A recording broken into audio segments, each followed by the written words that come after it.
Cofio Kate Roberts gan Angharad Tomos. Can molwn yn awr ein gwir enwog, meddwn, yn llawer i aml.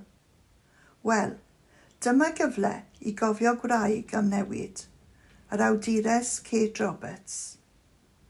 Mae gennym feddwl mawr ohoni yn y ffrinantle, ac wrth sylweddoli fod 2025 yn ganmlwyddiant cyhoeddi ei gyfrol gyntaf, dyma feddwl mae daw o beth fyddai cael cyhoeddiad newydd o gors y bryniau i ddathlu'r ffaith.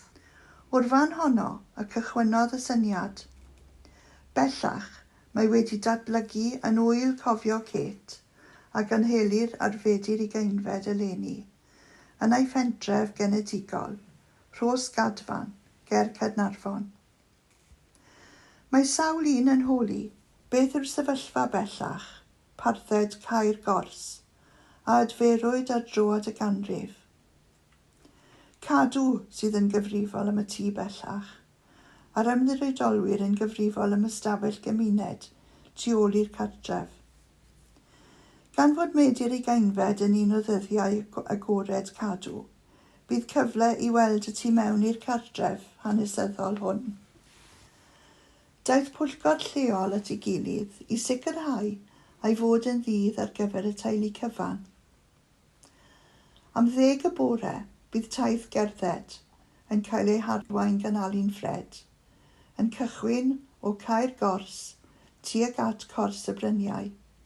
Y chwarel y bydd tad Kate yn gweithio ynddi nes ei fod yn 79 oed.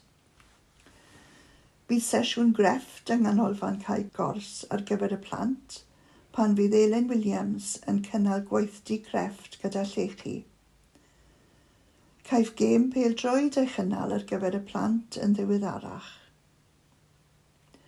Pwy well gai chi na Dafydd Glyn Jones i siarad am y clwb Mountain Rangers, dafliad carreg i ffwrdd o Caer Gors.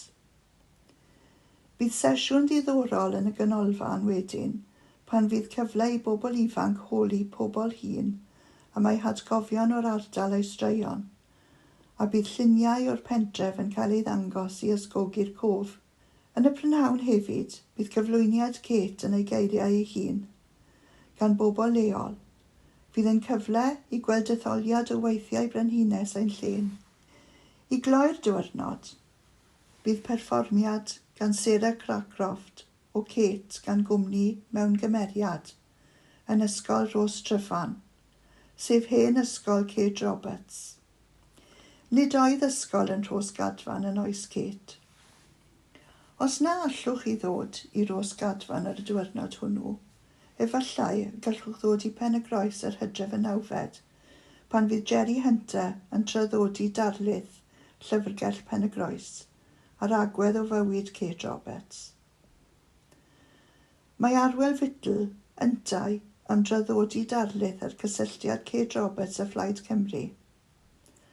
Am aelododd Kate ar blaid ymlwyddi neu sefydlu, gan anerch ar lwyfannu a sefydlu canghennau yng nghymoedd y de, tra'n athrawes yno. Rhaid ei chofio fel ymgyrchydd diflino dros yr iaith Gymraeg ac achos Cymru, ac ysgrifennodd yn gignoeth yn erbyn y rhyfel. Bu'n wraig fusnes hefyd gan fod yn berchen ar wasg G yn Unbych. Yn sicr, roedd yn wraig o flaen ei hoes, ac wrth ei henw bedydd y caiff ei hydnabod. Iddi briodi Morris Williams o'r Croeslon, ni fu erioed yn Mrs Williams, dim ond ar ei charreg fedd, i sicrhau na fydd ei henw yn ddieithr i genhedlaeth nesaf. Mae trefniadau cynhyrfus ar droed yn ysgolion y cylch. Bydd Rhian Cadwaladr yn ymweld yr ysgolion lleol, a bydd Ffion y Luned yn paratoi pecyn addysg iddynt ar Kate Roberts. Edrychwn ymlaen yn eiddgar.